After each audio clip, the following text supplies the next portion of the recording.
Hi everyone, Dr. Remy from Pain Free and Fit. Today we've got a great lower back exercise for Facet syndrome. It's called the folding plank. Hope you enjoy.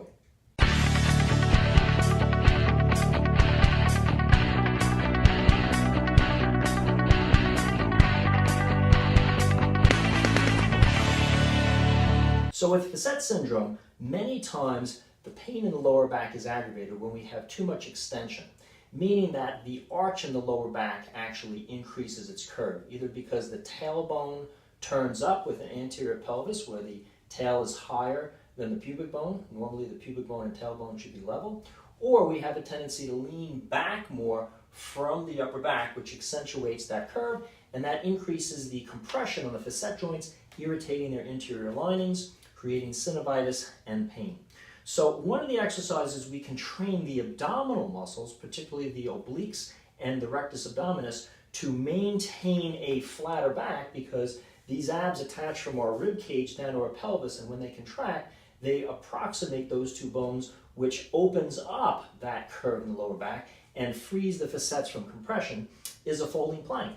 A folding plank is a progression from a standard plank, which you can do against the wall, where once you have your unique alignment and posture issues set in corrective position, and again, if you don't know what your unique posture and alignment and muscle stability issues are, I invite you to go to either the Pain Free and Fit or Posture Size websites. We have a free body analysis there, and you can take that analysis and learn, do you have a tendency to lean to one side, to rotate more while you're crunching, to have one hip muscle more active than another, because all these particular tendencies put an asymmetrical force on your facet joints and create more stress, which causes pain. So learning how to hold your body in a neutral spine or a perfect position and avoiding these tendencies is essential before you do any plank type exercise, including folding planks, so we're strengthening the correct mechanical function of your body and not the dysfunction that causes pain. So with that being said, once we have our mechanical tendencies set, a normal plank against the wall is done just like we're entering a push-up position, where we're accentuating the tailbone under, posterior pelvic tilt, where the pubic bone comes up towards the front of the ribs, and a slight crunch down with the ribs. So we have this slight motion going on as opposed to just holding ourselves straight. And in that position, for beginners, we work against the wall, and eventually we do a plank against the floor. But a folding plank is done where we're now going to take that idea of avoiding extension by accentuating the tail under and the crunch down as we move our hands and create a motion at the hip joint. If you notice what's happening, I'm moving from the ball and socket of my hip. And I move my hands back and forth, and that's folding my body like a jackknife from my hip joint as I maintain the same exact curve in my lower back. All the motion comes from here.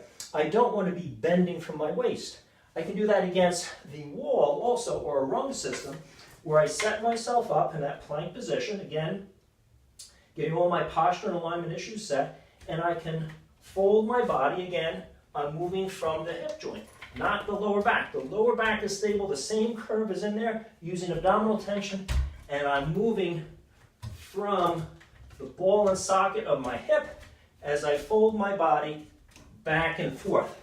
That's strengthening the abdominal's ability, creating isometric tension to hold your body in a safe position, a neutral spine, and working on your coordination, so when you go to normal activities during the day, like bending, like lifting, you're able to hold that spine in a neutral position, bend from the hip joint, and avoid aggravating your facet joints.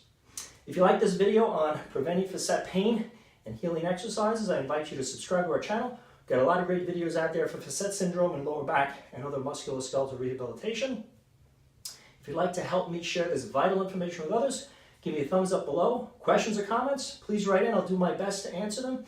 If you're looking for a great program of how to customize a healing exercise for your facet syndrome, a whole program, go to the painfreeandfit.com website. We've got the Fast Track Healing Program for Facet Syndrome. It teaches you body analysis to learn what your unique mechanical posture and alignment issues are, what your muscular stability issues are, how to do proper stretches to address a targeted program for you, coordination, strengthening exercises, how to get back into sports, all specifically custom tailored for you based on your analysis and a customized program. If you'd like to talk to me one-on-one, we have a great video conferencing ability now. go to the painfreeandfit.com website. You and I can get together and we can talk about your specific case, your posture issues. I can check your form on your exercises and create a nice program for you in a one-on-one environment. I hope this series on folding planks, both on the floor and the wall, helps with your lower back facet syndrome.